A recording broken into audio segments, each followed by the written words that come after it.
Hello. I'm doing this new thing where I don't change clothes in between filming the pre and the post watch review of videos because I film them in the same day every time anyway. So, hey guys, it's Katie K. Let's talk K-dramas. Today we are doing the post watch review of the Korean drama It's Okay to Not Be Okay. And if you have not seen this drama and you're considering watching it, this is not the video for you. Go watch the pre-watch review, which is already up, and it can help you decide if this is a drama you want to see or not. If you have seen it, or you're not planning on seeing it and you want to just talk about it, then this is the video for you. So it does contain spoilers. You have been warned. Alright, well, if you're new here, hi, I'm Katie.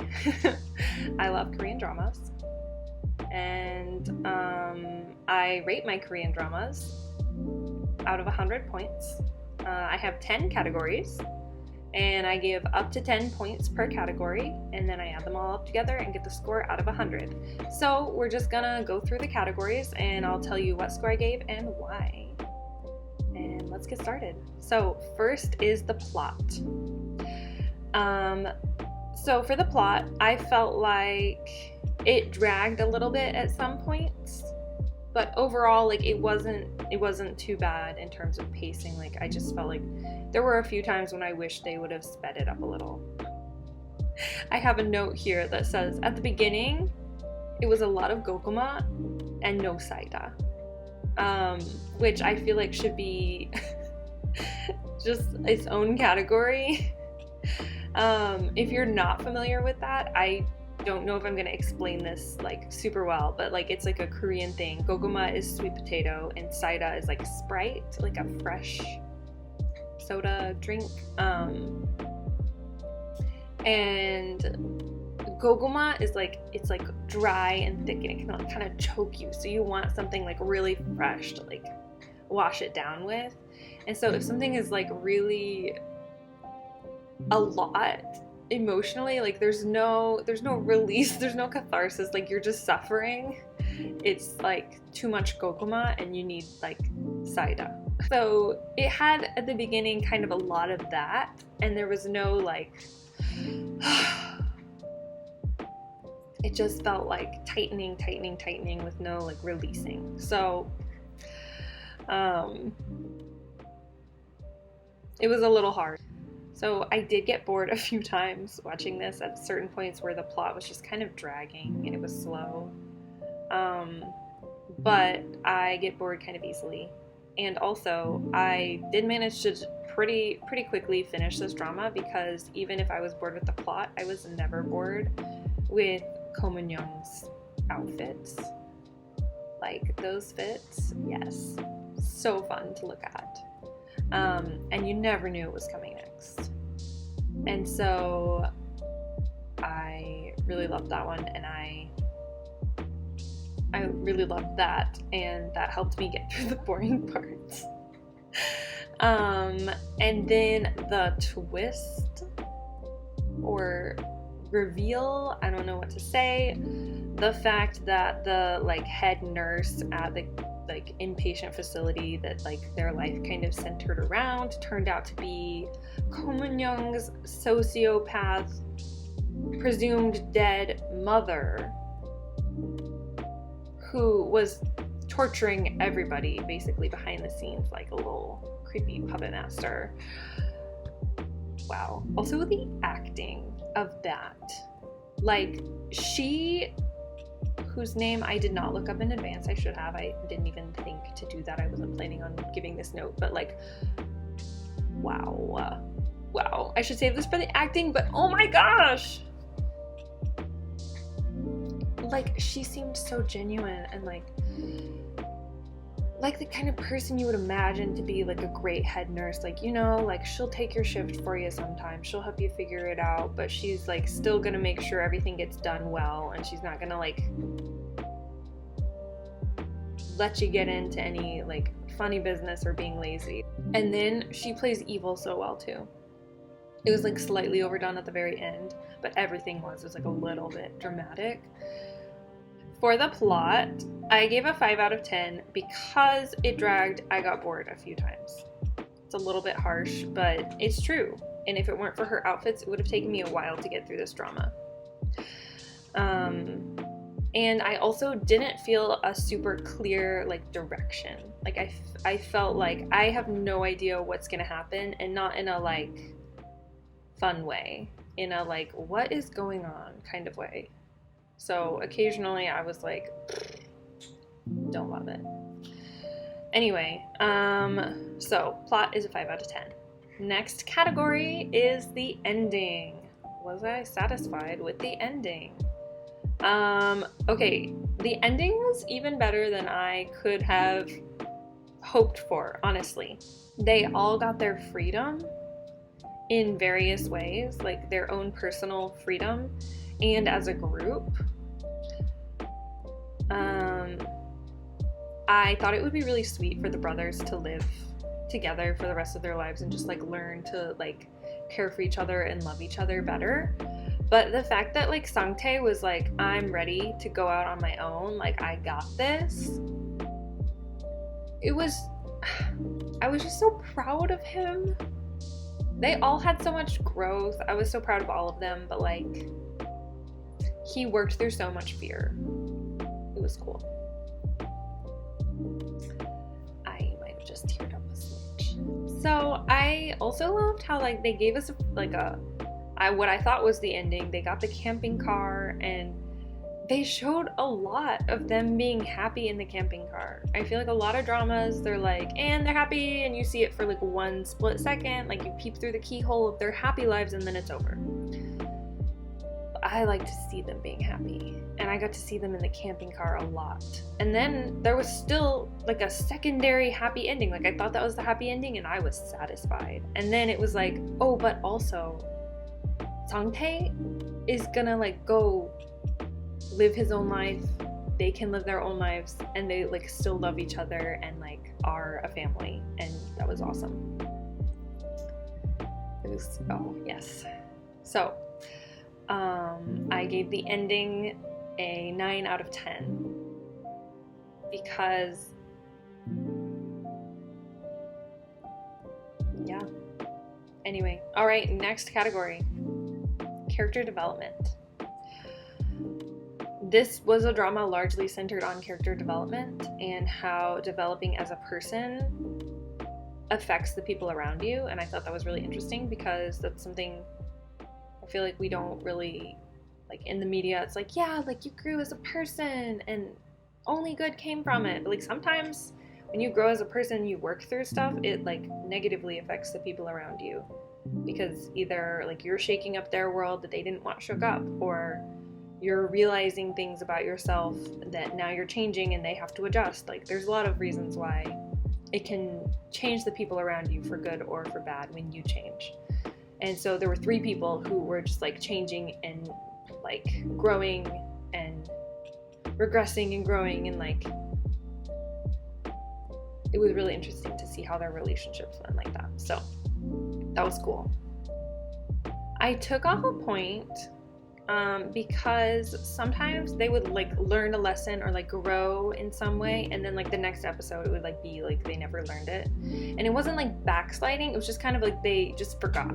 It was like it never happened, that they learned this lesson or grew in this way. And it's like you see this like hard work and progress, and then shortly thereafter it's like immediately forgotten, and it's like, okay, like I know that can happen in real life, but like it didn't feel like I said, it didn't feel like backsliding or like, you know, falling back into an old pattern, because it wasn't acknowledged that they had ever broken that pattern before. I don't know how to say it, but I feel like sometimes in order to keep the plot going how they wanted it, they forgot about some of their successes and just made them go back to how they had been like 3 episodes before. So I gave character development a 9 out of 10. Next category is music, and overall it was like nothing like super amazing, except there's one song on the soundtrack that is Got You. And it's by Cotton, who I've never met. She's a singer, but I actually know her fiance. Actually, they might be married by now, but I'm just going to shamelessly plug, like, go listen to her song and all of her music.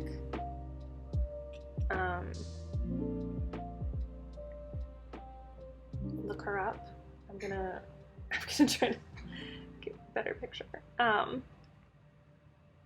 Anyway, Cotton, amazing, wonderful voice, gorgeous, of course. Go listen to her music. She's awesome. Like, that song doesn't come out a ton during the drama, and the other, like, main music and stuff was like, okay. I gave a 5 out of 10 for music. 10 out of 10 for hers, though.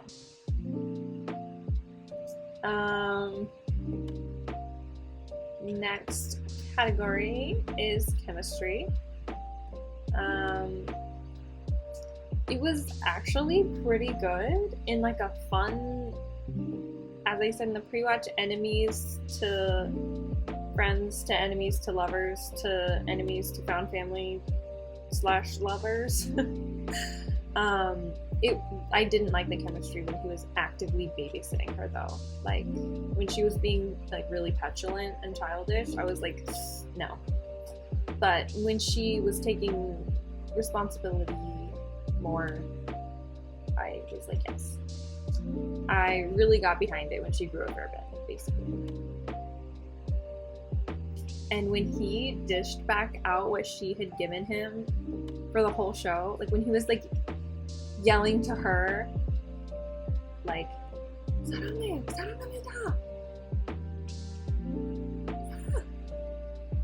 like, what she had done to him, like, when he was walking away, and she was walking away, and he was, like, shouting, like, I love you! I loved it. It was amazing. He finally got to be the petulant one, which was great. So I gave the chemistry an 8 out of 10. Next category is the sub-couple story. Not the main couple, but the second couple, which I would consider to be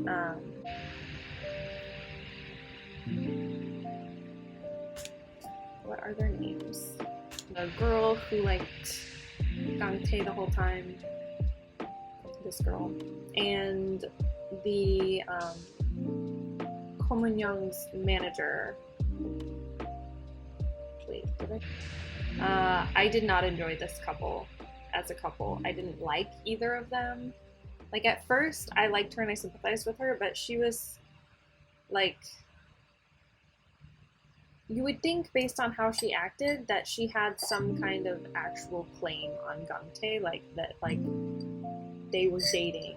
You would think that she had some kind of actual claim on Gangtae based on how possessive she acted, when in actuality, she had no claim to him whatsoever, and so it was ridiculous. And he was just obnoxious. So anyway, he felt like he was too old. Like, I felt like it would have made more sense if he went for her mother than him going for her, because she looked really young, she acted really young. He looked not, like, super old, but, like, it was weird. I don't know, it was weird to me. She was not into it. She just kind of, like, reluctantly went along with it. Eventually, like, he wore her down or something. I don't know. I didn't like it. So I gave the sub-couple story a 4 out of 10. You know, they could be cute occasionally once it, like, chilled out a little. So anyway, next category is acting. I am giving it 10 out of 10. I did not expect to love the acting so much, but I really enjoyed it. So at first, I thought that the guy playing Gangtae, like, didn't have a lot of range. Like, it kind of seemed like one kind of seemed a little like monotone facially. And then I realized like that was a choice, because as the drama went on and he was like, as a character, like his character was allowed to like allowing himself to feel more emotions and like have emotional reactions and acknowledge that he is a person who has feelings too. Like he started like showing that more, and so that was really cool to see. And Sangtae,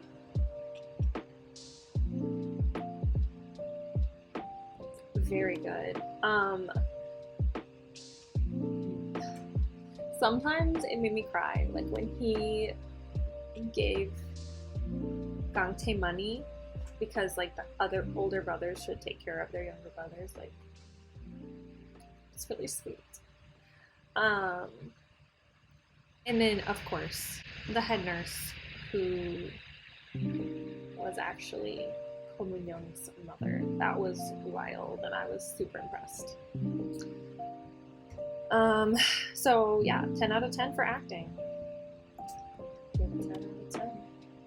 Next category, costumes.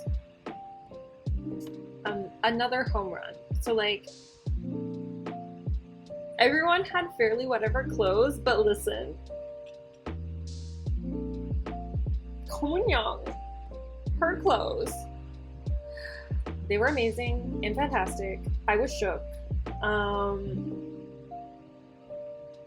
She just kept coming out with these wild fits, and I loved it. And also the part where the director of the inpatient facility was talking, Kangtae asked him, like, you know, like, what does it mean when somebody's like super extravagant with their clothes? Like, it's ridiculous. And he was like, actually, they're using it to protect themselves. So you should be extra kind with that kind of person, because it means that they're scared. And I was like, okay. I didn't realize you were psychoanalyzing the audience, but you really got me there with that one. Because if I ever feel insecure about going to like an event or like doing something, I will dress up. Sometimes in like try to be intimidating clothes, but I'm kind of past that phase, and now I'm into like as fancy as I can get away with, because I'm really, really nervous and like scared. So he called me out on that one. I had to take a picture of the computer screen with the subtitles and send it to my friend and be like, ouch. That hurt. That one hurt. You got me there, doctor. It was spicy, but also cool, like a cool look into her character. Anyway, as I have mentioned, the reason I started watching this drama is because I saw some of the outfits that she wears, and I was like, woohoo! And they did not disappoint. It was so fun. So costumes, I gave it 10 out of 10. I felt like everyone else's costumes were really on theme for their own character, if sometimes a little bit boring. Namely, that the manager wore like loafers without socks. I mean, he had socks on, but like you couldn't tell that he had socks on, and his like pants were like kind of capri length, like that. For some reason, that was so on brand for him, like with his character. Like he would wear loafers with like no-show socks instead of like have pants that go all the way down and then wear like socks that are up under the pants. And I'm not saying that's like a bad thing or like a douchey thing, but like it just fit him. Anyway, okay. So 10 out of 10 for costumes. The next category is details. I felt like there was really good consistency in the details. Some things were a little corny. They were leaning into the like fairy tale thing a little hard sometimes. Like when she would stand on the balcony with like her hair down, like the like white nightgown. Like, who wears that kind of nightgown? Some people, I guess. Anyway, that's not one that like necessarily super bothered me, but just for an example, like it was pretty Anyway, so I gave an 8 out of 10 because overall, like, pretty good, but just some things were like a little corny, which brings me to the next category, not too corny, which ironically has a higher score of 9 out of 10 because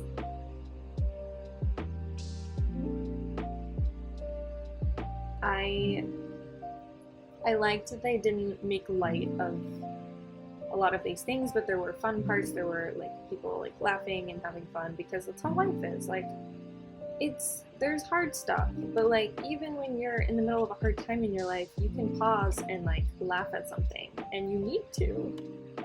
So that was cool. But like I said, they went a little hard with the fairy tale stylistic choices sometimes, and so that was a little corny, but it was overall good. So yeah, 9 out of 10 for not too corny. And that brings us to a final score of 77 out of 100. If you have seen this drama, then comment below if you agree with me, and also comment your favorite Komunyoung outfit. Mine was that like OG blazer skirt combo. I personally loved her long hair. I felt like it really like worked for her, and I was like proud of her that she could cut her hair and like emotionally heal, but like I liked the long hair and it was really good. But I loved a lot of her outfits. And yeah, that's all I have for you today. If this is the kind of content that you're interested in, then go ahead and give me a like and hit subscribe. And I will be posting a new video next Friday, and we'll talk Kdramas. Bye!